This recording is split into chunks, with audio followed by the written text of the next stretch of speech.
guys, and welcome to another lyrical breakdown with me, your lady friend Bonnie. I hope you are doing great. I am doing pretty well myself.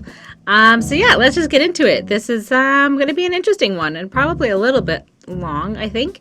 So this week I am breaking down for you guys Isis by Joyner Lucas and Logic. Those are the two guys who are on this one. And this is a pretty new song. This came out May 23rd, 2019. So it's only been out as of, as I'm recording it, about like a week and a half or 2 weeks or so. I don't even think it's been 2 weeks. And it's off of Joyner Lucas's album ADHD, which has yet to fully be released, and it's sort of trickling songs as they kind of come out that I've kind of seen and noticed, and I have kind of caught some of the ones like as they've come out. So so I think Holden did challenge me to kind of do a newer song, something that maybe, was like a newer release. And so, I was looking and like there just really wasn't anything that was inspiring me that I thought looked cool for you guys. I definitely was trying here, trying to find like a song that like would inspire people, or that would, has a crazy message or a good story or just something funny or something dramatic. And I guess this is as good as I'm going to get. So, and it's not a terrible song. It's just, there's, I feel like there's like mixed opinions, and not everybody likes this kind of sound or Joyner Lucas, and he seems to kind of be, from everything that I've, I know very little about him, honestly, but he has definitely made some at least like YouTube headlines in the last like year or so. He's definitely made some interesting music choices and released some good stuff, and he definitely likes to go for that shock value, as I think the title of this song, Isis, definitely is a shock value name. So anyways, I will stop babbling about it. I'm not an expert or anything, but I just want to let you guys know, and I'm not going to be playing the song in full because of copyright issues and all that. So I'm just going to get into it, and I'll let you know my thoughts and my opinions, and you can roast me in the comments down below. So let's give it a listen. Let it heal like a cast when enough time passes and you blast. Kind of like John Wick, bars like a convict. So it starts off, the intro is basically, I'll just read it. Attention deficit hyperactivity disorder, or better known as ADHD, is a mental disorder that affects an individual's ability to focus, causing them to move around more frequently. They may also have trouble controlling their impulsive behaviors. So apparently this is from like a direct quote from American Psychiatric Association's book of definitions. I don't really know exactly which book, but I'm guessing obviously something that's a study on mental, I don't know, it's not a mental illness, it's just like it's a mental disorder is what they call it. And Joyner Lucas has definitely been open and honest about the fact that he has had it for, pretty much his entire life. And he's been dealing with it.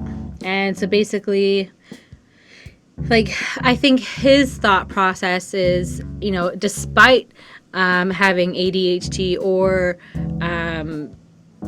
he's made it, and he's very successful, and he's a great rapper, and, he's making a lot of money, he's getting a lot of attention, and so, clearly, with or without ADHD, it could have been to his detriment, it could have been his downfall, but instead it was sort of like the catalyst that kind of maybe started him on his like music journey, or it was the only place that he found that he had control or whatever. Like, I don't really know like his personal story in terms of like his living situation with ADHD on the daily basis, and how he copes with it, specifically.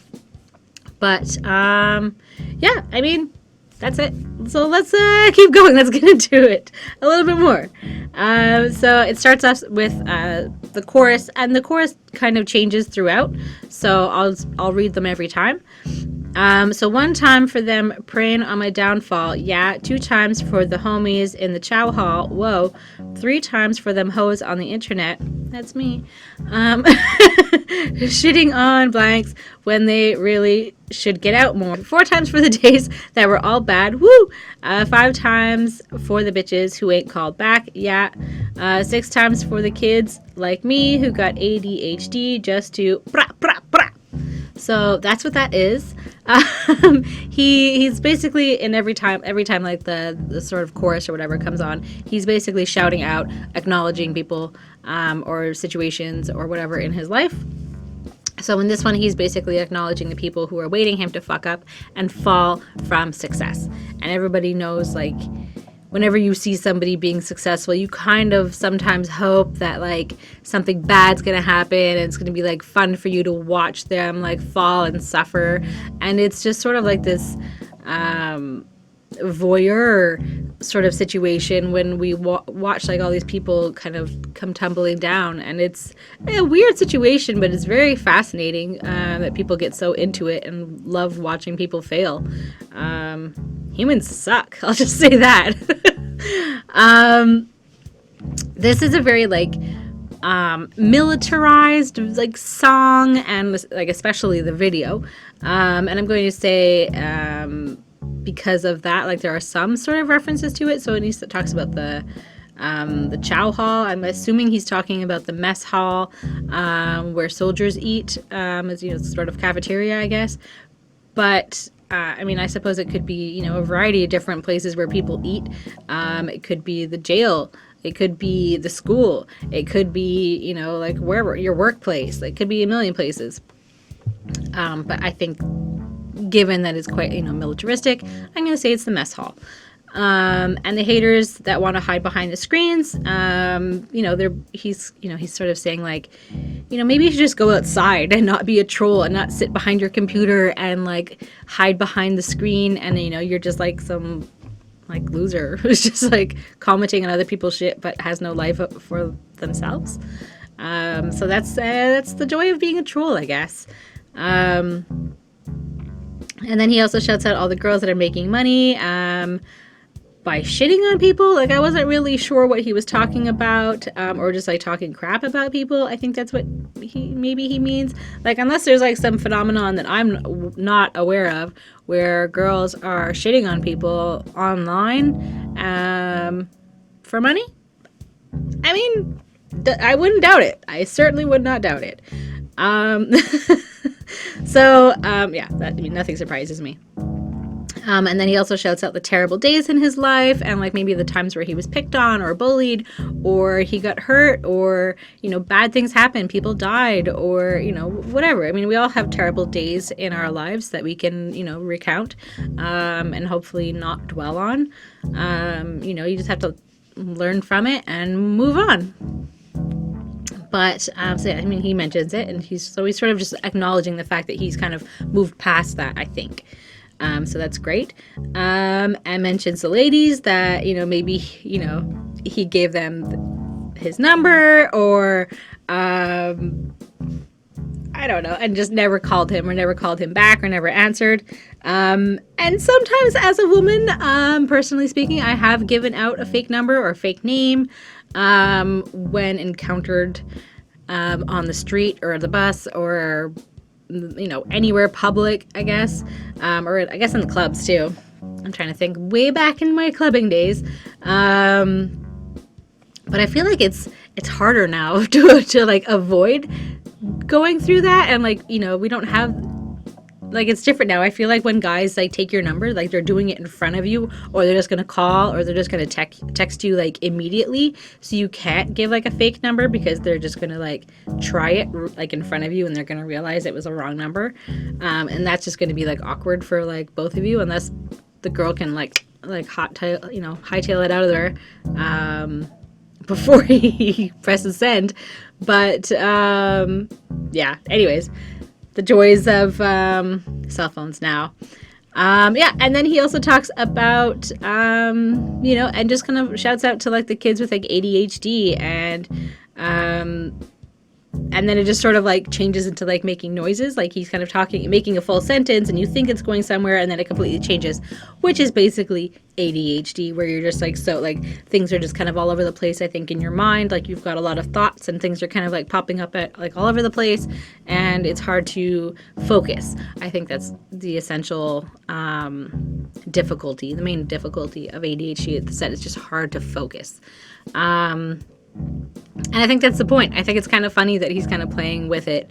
And a lot, like, on like such a serious sounding song that it, you know, I just, with the title and with everything else. But, anyways, I think that's the point. I think that he's kind of like making fun of himself for being ADHD and like the way that he thinks, but also kind of joking about the disorder, and making it seem like less of a big deal, and, you know, bringing it to, you know, front and center, and, you know, saying like, hey, I've got ADHD and maybe you do too, and you can be successful, and, you know, you're gonna be great, you're gonna be just fine. I think that's kind of what he's showing, and I think it's always great to have that kind of like diversity and different quirks and different things that people have, and show people that, you know, it's worth talking about, it's worth discussing.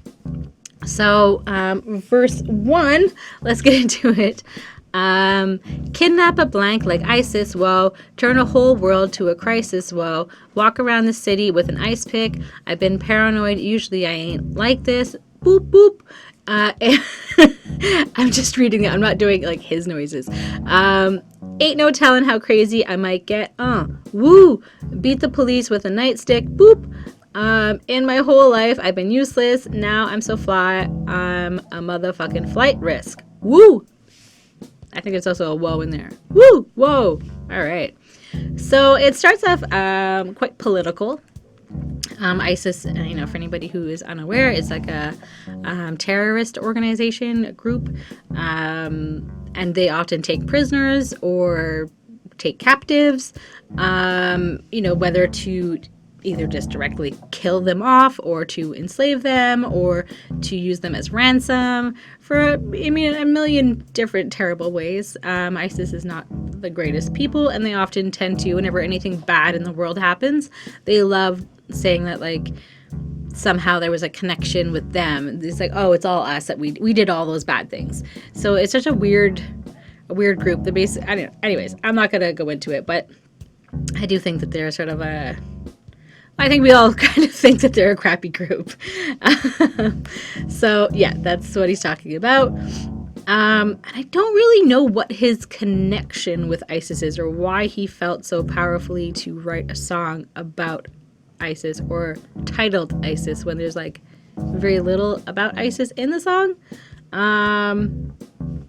My thoughts, just saying. I mean, if you guys know of a better reason, or maybe he uses ISIS in like a different way, I don't know. So, but he feels like he needs to like carry some sort of weapon with him. I think is also what he's talking about when he's carrying like an ice pick,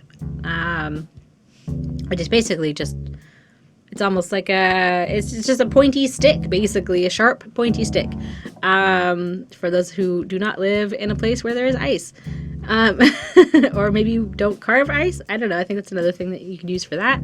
But anyways, he's feeling especially nervous, like someone's maybe like out to get him, and obviously something has changed to make him feel this way, and because he says he hasn't always felt this way, this anxious, this, you know, maybe like someone's going to attack him or something like that. And personally, like as a woman, again, kind of going back to it, like I've had this conversation before with good friends of mine, and like just like the nervousness of being a woman alone, out in the streets or whatever, like at night, or, you know, even just going to put out like your garbage, or to check your mail, or, you know, anything so simple. Like there's always a little bit of like awareness around you. Like, I mean, at least for me, I don't know if every woman feels this way, probably, but I won't speak for every single woman, where you do feel a little bit of nervousness, and you have to be like particularly cautious, and you look in the shadows, and you kind of look in all the places that maybe you wouldn't necessarily always look necessarily.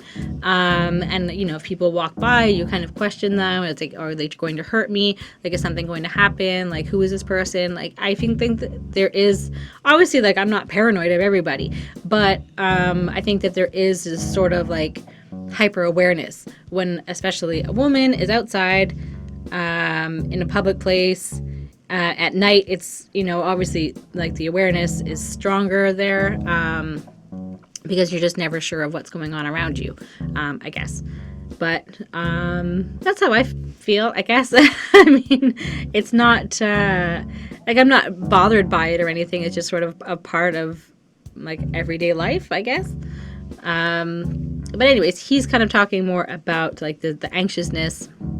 And I think he's kind of like, he's warning that he may do some like crazy stuff because he's feeling this way, and he's feeling a little bit like off kilter a little bit, and he wants it, maybe like he talks about beating up a cop with a nightstick, and the nightstick is usually the stick that a cop would carry, so obviously there would be some sort of aggression or like taking of the weapon from the police to like beat them with it, and again, that's a very like political sort of a message, and also like something that's a lot of Black people are continue to deal with all the time, is like the police brutality. Not just Black people, but I mean all people, but especially Black people, unfortunately. And so I think that's kind of what it is. It's sort of like an attack on the police and getting back at them, and you're just feeling like I think that's what it is. He's feeling very anxious and nervous.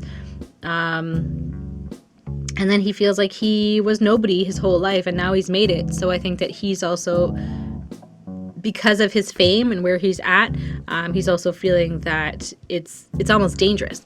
And like where he goes, like, people have to, maybe he has to have a bodyguard. Like he has to have protection all around, because it could be dangerous when, a whole bunch of people swarm you or whatever else. I mean, I think we've seen it all before, where people, just like a million people show up because they hear, so-and-so is going to be at this location at this time. And so a bunch of fans like rush there to like see them.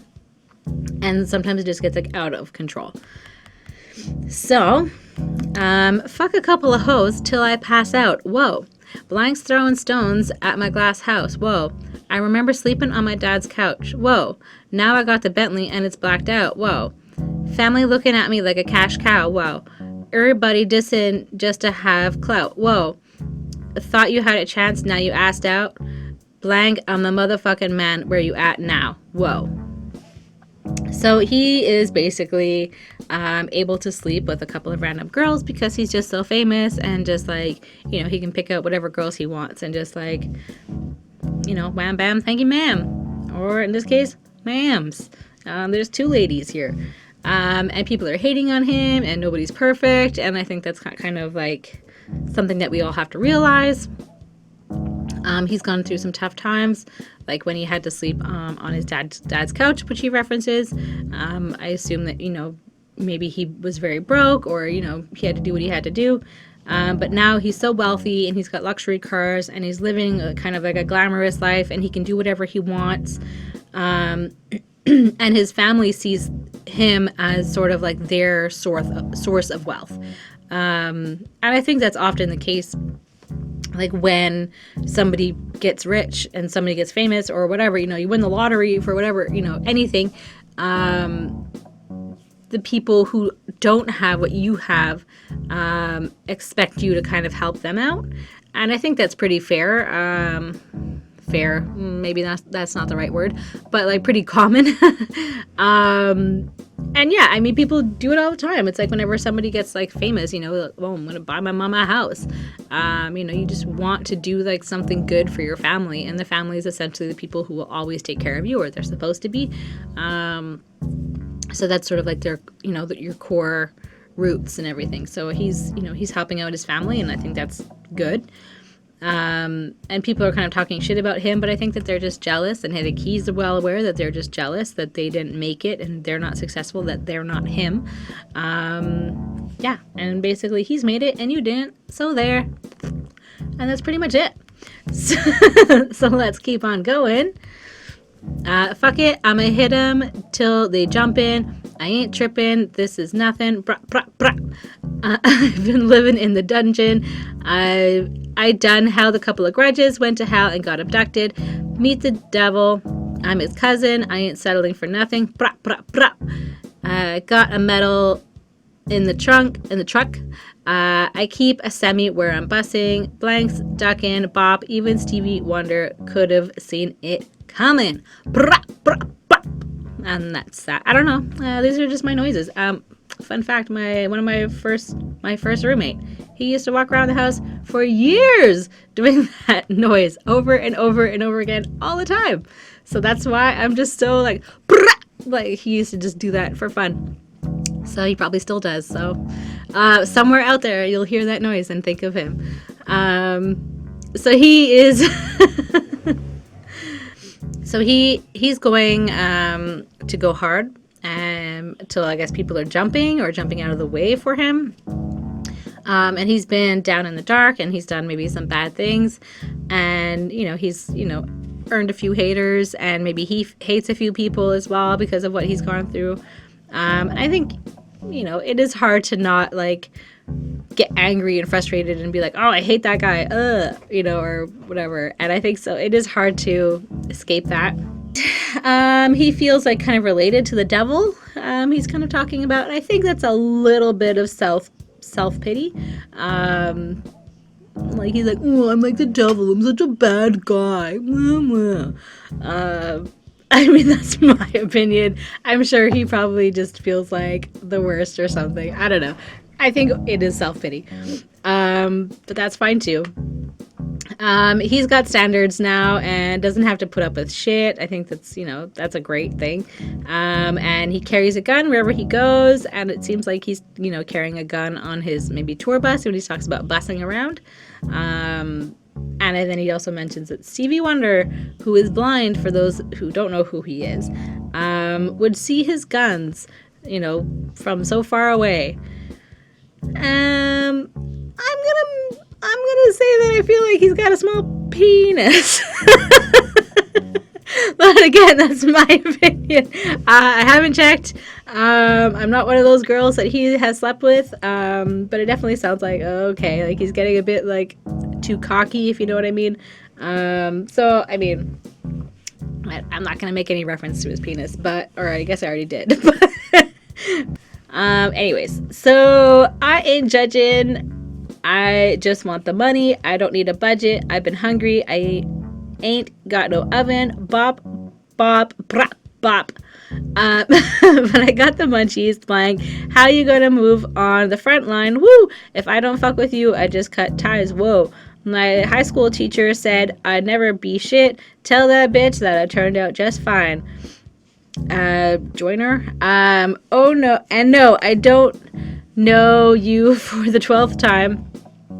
We do not share the same bloodline. No, you love to run your mouth like a tough guy. Hope you keep the same energy when it's crunch time. Woo! So, he is basically like, I'm not judging you, so don't judge him and what he's got to do to get his money. He's going to, he's going to work hard and he's going to do his own thing. And he's not going to stop because he knows what it's like to be broke. As you mentioned previously, when he was sleeping on his dad's couch, I'm guessing, and he's never going to let that happen again. And I think that's sort of like, when you've hit rock bottom or you've been down so low, like you don't ever want to end up there again. And I think that's kind of what he's saying here. And he's making moves and he's doing what he has to do. And that includes dropping people so that he can make more money and he can be more successful. And I think that sometimes it's true, but sometimes you also have to be careful with who you're stepping over and who's, you have to be aware of who kind of helped you get to where you're at. And as much as you might have dropped them or like you don't acknowledge them or whatever, it's, all those little people that you stepped on to like get to the top, helped you get to the top. And without them, you wouldn't be where you are now. So there's that. So he's basically proving his high school teacher. And it's something that we've heard, again, like several times from rappers, which definitely makes me think that like the school systems or the teachers just suck there. Like wherever they're going to school, these different schools, like they just don't seem like they have the greatest teachers, because they keep telling them that they're never going to be anything with their lives and they're never going to, be successful. And I mean, maybe they're doing that just sort of like light the fire under your ass and be like, I'm going to prove you wrong. And I think that's maybe something that could have happened in this case. But I do think also teachers, especially having to deal with kids, with ADHD, as a teenager, it's out of control. And like, I've been in classes, I'm sure we've all been in classes, for those who were not homeschooled, where people just get out of control. And like, I knew like in my high school, I can remember that there were certain kids that would kind of like every day, or like would just constantly, if they just didn't want to pay attention to whatever was in class, like they would rile up the kids, or like essentially bully the kids that were ADHD, that would just kind of be like set off, and like it would just be like rage and like everything like to the max, and like it would just be like a whole scene, and it would take away the attention from the class to pay attention to this, and it was just like distracting. It was just like a way to like cause shit. And that like probably the kids with ADHD ended up in the principal's office a lot more just because kids were picking on them and like trying to get them to like start shit or do something stupid or whatever. But I guess anyways, kids are awful. Again, humans suck. So anyways, so it just kind of sounds like people keep claiming to be related to him, being like, oh yeah, I'm like your distant cousin, like, oh yeah, help me out. But it seems like, they're all fake, and maybe he's learning that the hard way, or he learned it the hard way.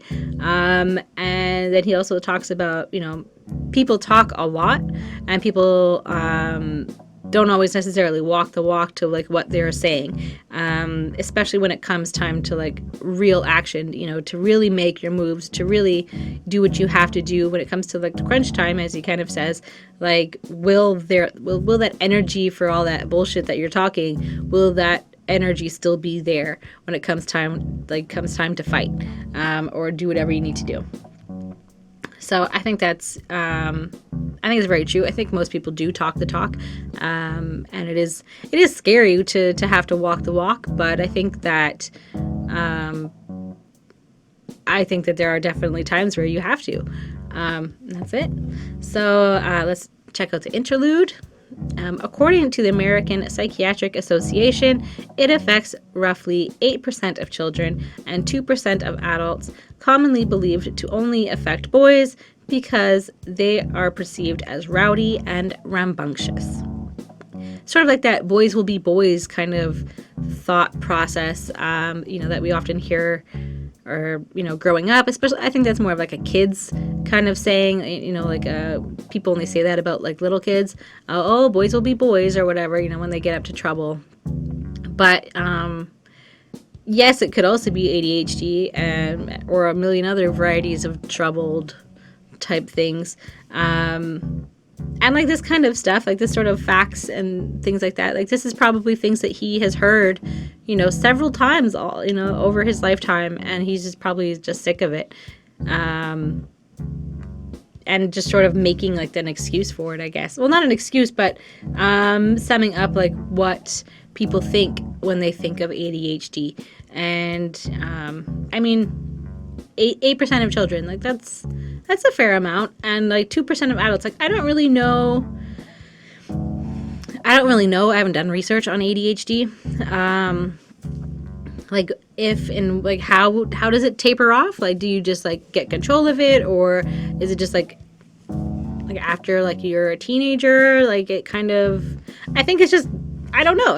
Is it just adulting that changes you and realizes that you can't just like act crazy all the time? Or but that's not necessarily what they're trying to do. So I don't really know how it changes when you get to an adult. Like essentially, if you're ADHD as a child, you should be ADHD as an adult, in my mind. But I don't know if there's a way that you can fix it or get over it or whatever. So if you guys know, let me know, please. Yeah. So then we have another chorus. 1 time for them preying on my downfall, yeah. 2 times for them bitches in the South Shore, whoa. 3 times for them days on the block, getting chased by the cops like a motherfucking outlaw. 4 times for them days that we were all bad.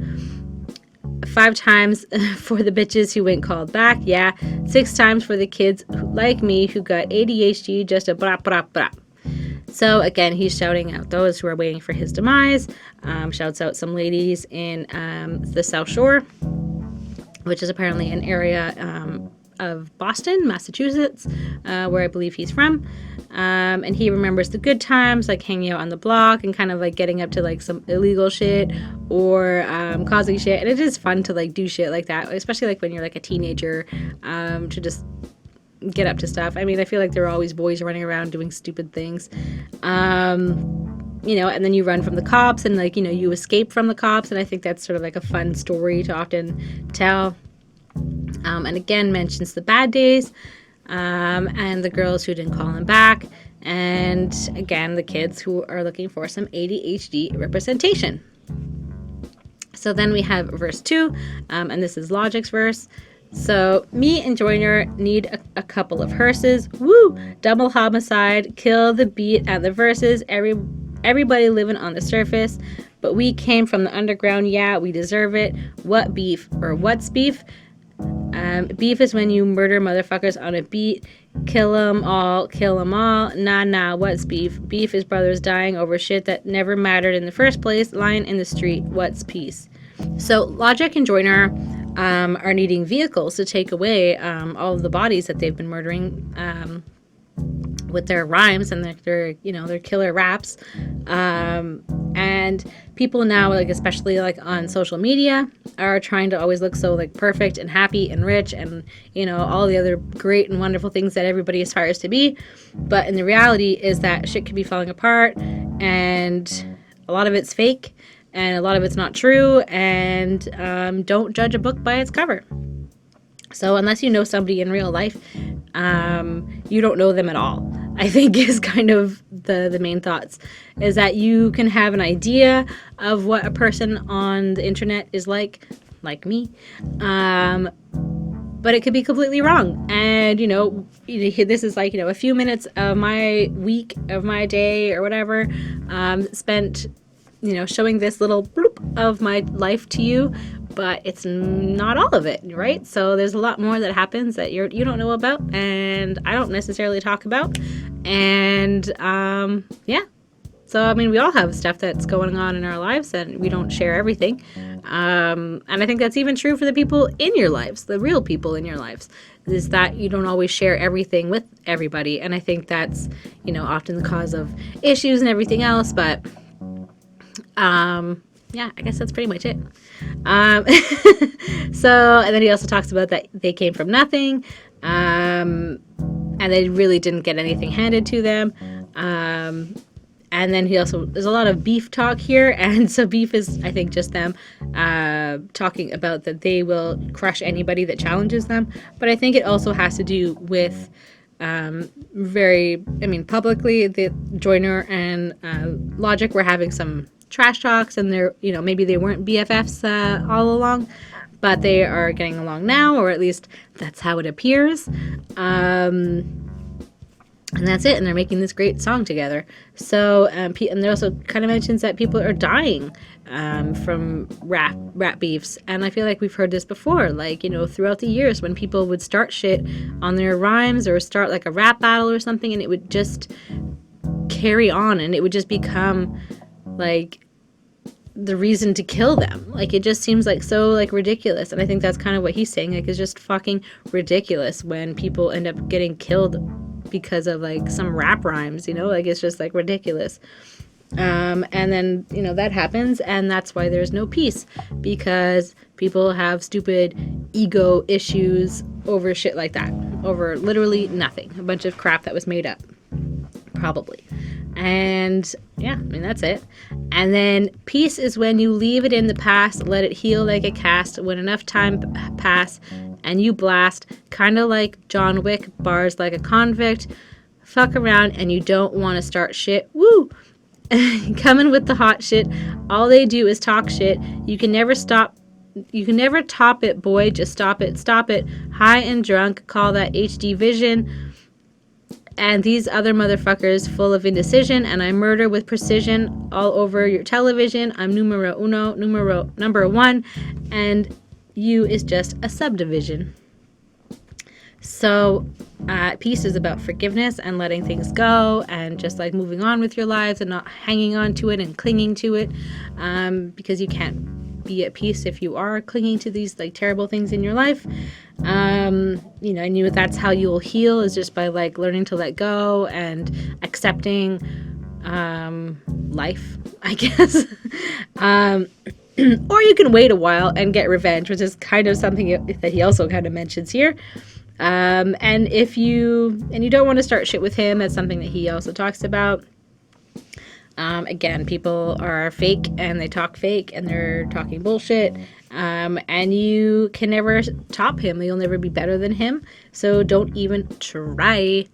And when he makes the HD vision reference, when you're drunk and high and your your vision is getting blurred. I like that. I thought that was kind of like a cute little, I don't know, like, oh, I've got HD vision when you're high and drunk. So good to know. He's showing up all over the place and he's being the best and nobody's in his league, is basically what I believe he's saying here. Never listen, we gonna leave them missing. That's the mission, like ISIS. Ain't no time to bicker over who the nicest. It's logic, obvious. It's obvious. Just ask the audience. I've come to body this shit. It's egregious. I'm Regis, you Kelly, you pussy, don't push me, I'm Louis Vuitton, you at Target with your mom, on the internet, still hating on my last poet, I hate this blank, I just sent a steak back at Mastro's, my god. So people are going missing and they're leaving damage behind, just like the ISIS, I guess. I mean, this is like the vague references that they throw into the song just to kind of use the like ISIS as a title. So I feel like their ISIS lines aren't always the greatest. And they're quite vague. This isn't about who's nicest, although he's saying it's logic, because that's what the fans are saying. He's come to knock down people. References to Kelly and Regis, even though I'm pretty sure he's retired now, so it's kind of weird. And he is expensive and desirable, and you're just basic and cheap, is kind of what he's like saying. And you might be hating on his social media posts, but he's busy living his fabulous life, doing what he's got to do, returning his steak at some fancy ass restaurant. And he's not involved in all that stupid shit, that he's just kind of living his life and he doesn't care about all like the nonsense. So I think that's kind of cool. So me and Joyner need a couple of hearses. Woo! Double homicide, kill the beat and the verses. Everybody living on the surface, but we came from the underground. Yeah, we deserve it. Yeah, far from the minimum, killing them with no Ritalin. And 5'9" was the middleman to get M in the same room. Now we on the same tune, and we still the gang down. The illest, the lyricist, the illest of lyricists on the same shit. Rap, pack, clap back on the gang shit. Do it for the love of rap, not for the fame shit. Woo! So again, they're both killing it, and they're both releasing killer tracks, and you know they have some like strong shit to say, and they are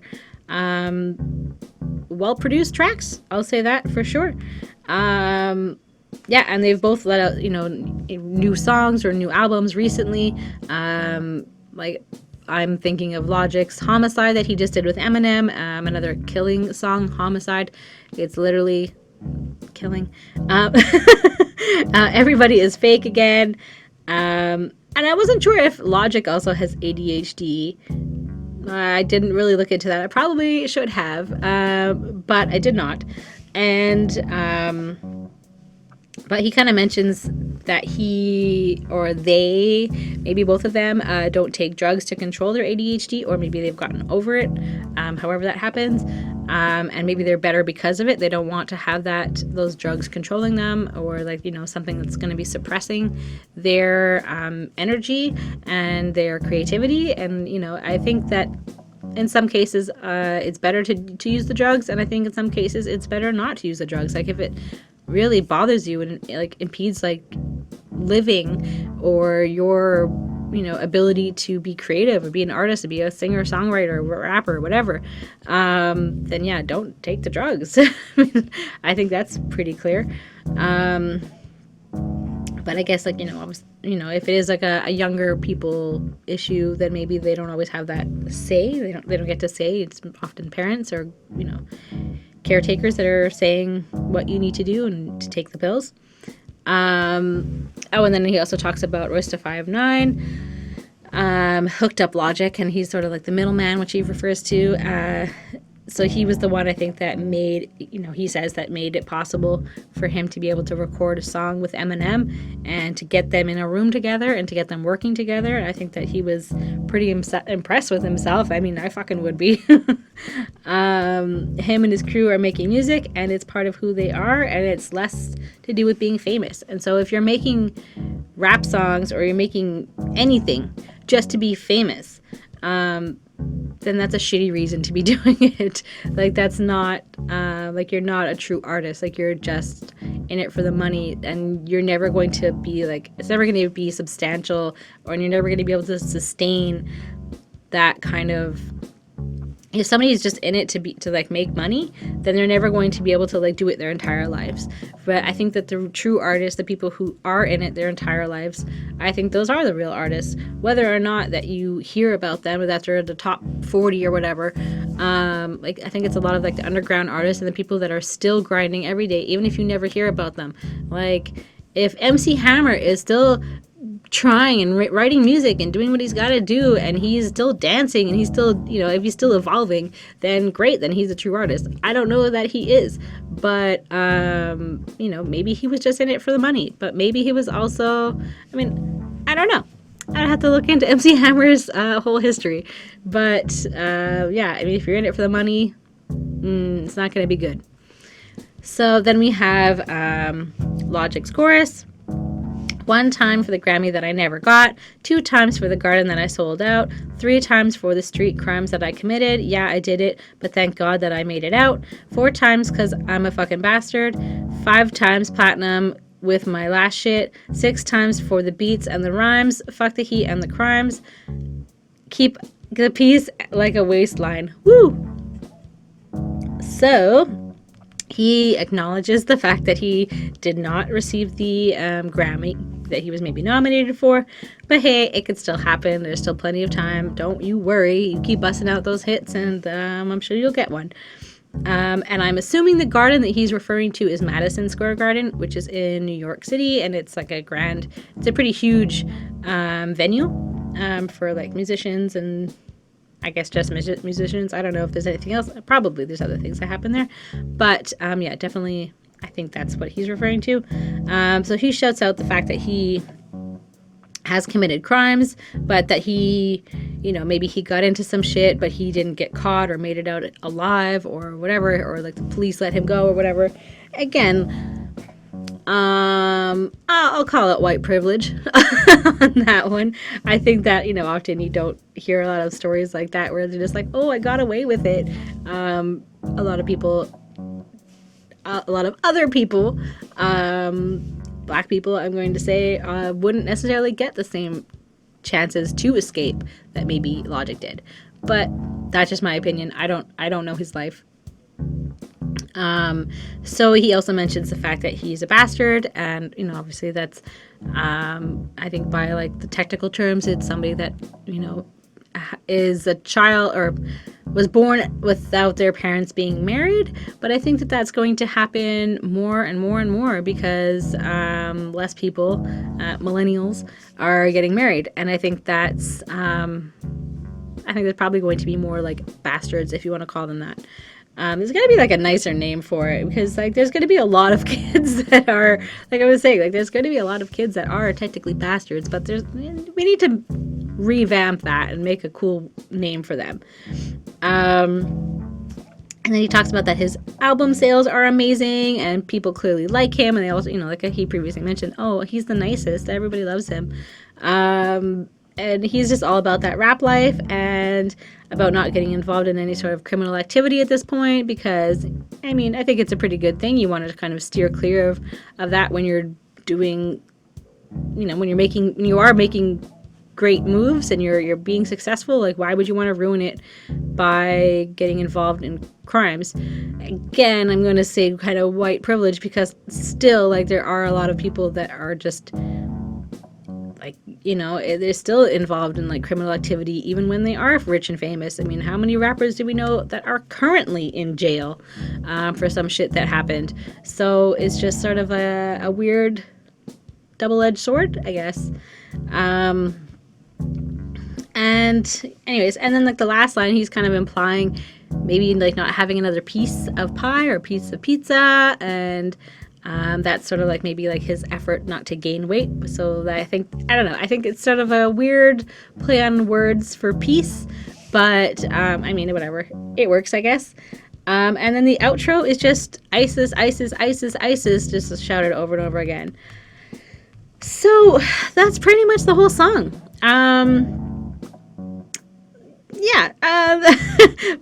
My thoughts on this song. It's fine, and it's very like a hyped up song, or it's a hype sounding song, not necessarily a hyped up song. And there are clearly a lot of personal messages involved. And it's nice to see rappers that are, maybe once had some fights or some arguments or some beef, as they call it, getting along and rapping together and making good stuff. But I'm just not sure why this has to be called ISIS. And again, like, I feel like it's just sort of like an attraction for like the shock value. Like, people are going to be like looking up ISIS. Like, if people are even going to be nervous to look this song up, I think. It's fine. Do what you got to do, but I don't know if this is necessarily like if somebody is genuinely just looking up ISIS and your song pops up, I don't think that they're going to give a shit about your song. But, it's fine. Honestly, the sound and the feel of this one, and sort of like the anger behind it, and sort of just like, I don't know, something about the song made me think of Locksmith, and like some of his music, but I personally like Locksmith a lot more. I think he's really great. I'm still like, Joyner Lucas is still questioned. I don't know. I need to like listen to more of his stuff, or maybe just like understand him better. But like, for me, the song was fine. It sounds okay, but I wouldn't say this is like a 5, certainly, on 5 or whatever. You guys let me know what you guys think of this song. If you've listened to it, if you like him, I don't know. And Logic, like the music video was just interesting. It was just sort of like an army, and like sort of feeling with like tanks, and they all have like the jackets on and like the bulletproof vests and stuff like that. But I wasn't really sure if it was like, again, it just seemed to be like for shock value. Like they were like, pointing a gun at the back of someone's head, and they had a scarf on, but then like that was it. Like nothing really seemed like the whole thing came together. Like it just sort of seemed like, as much as they're gonna hate it, and I'm sorry if you love them, it seemed a little fake. Like it just for all the shit that they're talking about, like it just seemed like, why don't you just call it like we're friends again, or like whatever you want to call it. Like it just seemed like, I don't know. Personally, I think the title just didn't work for this song. But you'll let me know your thoughts down below. And while you're at it, let me know if there are any other songs that you want me to break down in the future, and I will check those out. So that's pretty much it for me and this breakdown. Looking forward to hearing your reactions and what your thoughts are on this whole thing. So yeah, Thanks for watching, guys. Thanks particularly to our patrons on Patreon. If you guys want to support us, there is all the information down below. So those people who support us are Lindell Williams, DJ Black Hurricane, Chris Prado, Ismail Kadamsi, and Jonathan Barnes. So thank you guys so much. As always, we appreciate you very much. If you want, you can check me out on Twitter at YLFBonnie or on Instagram at Your Lady Friend Bonnie. I will be happy to accept everybody who adds me. I guess I'll see you guys next time. Bye!